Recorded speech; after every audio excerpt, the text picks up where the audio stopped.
Well, good evening to you out there today. My name is Akinsami Emmanuel and it's Christmas time. Today is the 27th day, just 2 days after the Christmas season. How have you been? I want to say thank God for you for being there and being able to, as it were, put yourself together for the season. And I need you to know that seasons come and seasons go, but men will remain. So if you have had some hard times getting money, getting food items and all of that, well, it's over now.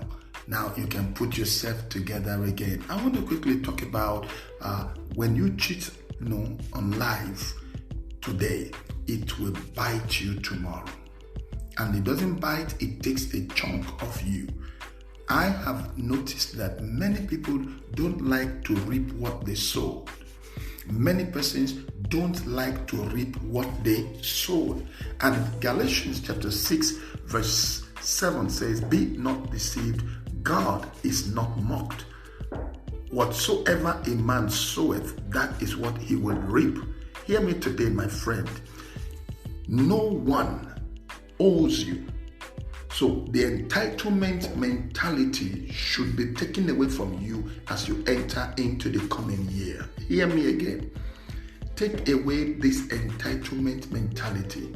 What is entitlement mentality? Having a feeling, acting as though people owe you. In this world, nobody, no one owes you. You have to defend, fight for your own life and whatever God has given you within the grace and the gift of God within you. People only help you, they don't owe you. Do you understand? And so you have no reason to be offended when people don't give you things when you want it from them. It does not mean that, they are wicked. You know why? Everybody's got something they are also grappling with, struggling with. Do you understand? So getting angry with people unnecessarily, calling them names and making them feel, going through using emotional blackmail and all of that does not help you to grow. So it's important you know this today, that you've got to appreciate this reality of life. And what is that? That you should know that if you cheat on life today, you waste the time today, life will eventually bite you later. And you must be able to know what works for you, not what works for me. Now, learn to have a second thought. Always have a second thought, a second consideration of every decision you want to take. Always take a second thought. Give it a second thought. Even if the whole money is in your hand, give it a second thought. Some of you, when money enters your hand, you don't even let it rest. You spend immediately. That's not making for a person who is going to succeed. You see, to succeed in this life, I am learning it every day. One thing I've learned about success again is that I want to see what understanding you have about the word honor.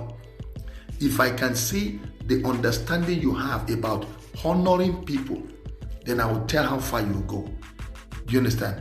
When you practice dishonor, you will not go too far. When you practice arrogance, you will not go too far. When you practice pride, you will not go too far. That's the truth. You will be behind in no time. You find that people have left you because of those things. Now, I was telling my boys today that life does not give attention to people who are sluggish. We saw that in the book of Hebrews, chapter 6, verse 12 today. It said, "Do not be sluggish, but follow those who have through faith and patience inherited the promise." 1 Corinthians 10:13, it said, "The temptation you are facing, others have faced it." So there's nothing new about what you are going through.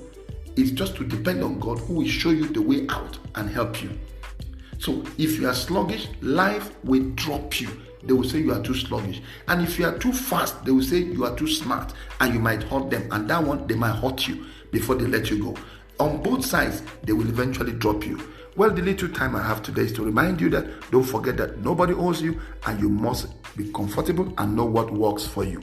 May God be with you. Shalom.